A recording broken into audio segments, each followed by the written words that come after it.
Hello friends, welcome to Mom's Flavor Tamil. இன்னைக்கு நம்ம சேனல்ல என்ன பார்க்க போறோம்னா இந்த அடிக்கிற வெயிலுக்கு ஒரு இளநீர் பாயசம் குடிச்சோம் அப்படினா வேற லெவல்ல இருக்கும். சோ இதுக்கு நான் 2 இளநீர் எடுத்துர்க்கேன். சோ அந்த இளநீரை உடைச்சிட்டு அதுல இருக்கிற தண்ணியை மட்டும் தனியா எடுத்து வச்சுக்கோங்க. நான் 2 இளநீர் பார்த்து வாங்குனேன். அதாவது ஒரு இளநீர் வழுக்கையா வாங்குனேன். இன்னொரு இளநீர் பாத்தீங்க அப்படினா லைட்டா தேங்காய் இருக்கிற மாதிரி நான் வாங்கியிருந்தேன். வெங்கடேஷ் பட் ஒரு இன்டர்வியூல சொல்லியிருந்தாரு, குக் பண்ணாம ரொம்பவே சீக்கிரமா செய்யக்கூடிய ஒரு பாயசம் தான் இந்த இளநீர் பாயசம். இப்போ அந்த 2 இளநீர்ல இருக்கிற அந்த வழுக்கையும் தேங்காவையும் நான் எடுத்து தனியா ஒரு பிளேட்ல வச்சிடுறேன். இப்போ அடிக்கிற வெயிலுக்கு நிறைய பேருக்கு சன்ஸ்ட்ரோக் வருது. அதை தடுக்கிறதுக்கு டெய்லி ஒரு இளநீர் சாப்பிட்டுட்டு வாங்க.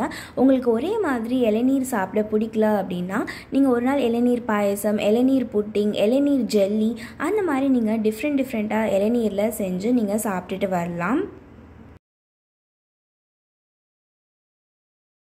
அடுத்து நம்ம தேங்காய் பால் எடுத்துடலாம். நான் தேங்காய் பால் எடுக்கிறதுக்காக 1 கப் போல் தேங்காவை நான் கட் பண்ணி சேர்த்துக்கிறேன். இதை மிக்ஸி ஜாரில் சேர்த்து நம்ம நல்லா அரைச்சி எடுத்துக்கலாம். கொஞ்சமாக தண்ணி சேர்த்தும் இதை நல்லா அரைச்சிக்கோங்க. நம்ம இந்த இளநீர் பாயசத்துக்கு நான் பால் மட்டும்தான் எடுத்து நான் செய்ய போகிறேன். அப்போ தான் இந்த இளநீர் பாயசம் நல்லா திக்காகவும் ரொம்ப க்ரீமியாகவும் நம்மளுக்கு இருக்கும். தேங்காய் பாலுக்கு நிறைய தண்ணி சேர்க்காதீங்க. ஒரு 1/4 கப் போல் தண்ணி சேர்த்து இந்த தேங்காய் பால் ரெடி பண்ணிக்கோங்க. உங்களுக்கு வேணும் அப்படின்னா நீங்கள் 2 ஏலக்காவை இதில் சேர்த்து அரைச்சிக்கலாம். நான் கடைசியாக ஏலக்காய் பொடியாக சேர்த்துக்க போகிறேன்.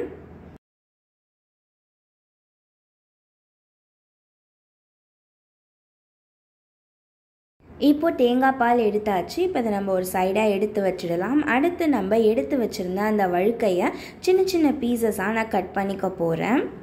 இதை இன்னொரு மாதிரியும் செய்வாங்க. இந்த வழுக்கையை மிக்சியில் நல்லா அரைச்சி பேஸ்ட் மாதிரி அந்த இளநீரோடு சேர்த்து கலந்துருவாங்க. பட் நான் இன்றைக்கி இதை பொடியாக கட் பண்ணி தான் நான் இளநீர் பாயசம் செய்ய போகிறேன். இது கம்ப்ளீட்லி ஆப்ஷனல் தான். உங்களுக்கு எந்த மாதிரி செஞ்சால் பிடிக்குமோ நீங்கள் அந்த மாதிரி செஞ்சு சாப்பிட்டு பாருங்கள். இந்த மாதிரி பொடியாக கட் பண்ணி நம்ம அந்த பாயசத்தில் சேர்த்து சாப்பிட்டோம் அப்படின்னா நமக்கு எடுத்து சாப்பிடும்போது அந்த தேங்காய் பீஸ் நம்மளுக்கு வாயில் தென்படும். அதோட டேஸ்ட்டே நல்லாயிருக்கும். நீங்கள் இந்த மாதிரி ட்ரை பண்ணி பாருங்கள், உங்களுக்கு ரொம்பவே பிடிக்கும்.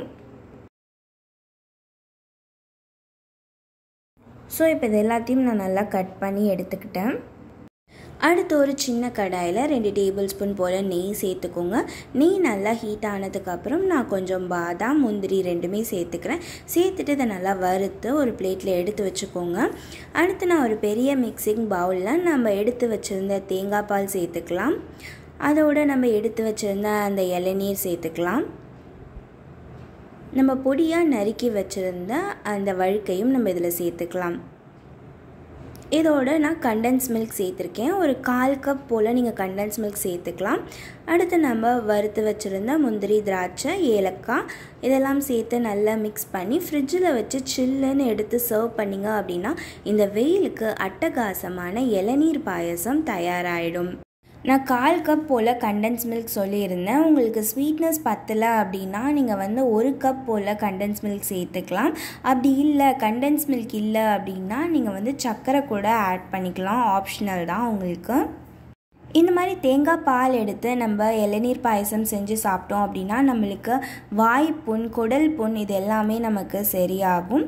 ஸோ மேலே கார்னிஷ் பண்ணுறதுக்காக நான் 2 நட்ஸ் சேர்த்து அதை நான் இதில் துருவி நான் சேர்த்துக்க போகிறேன்.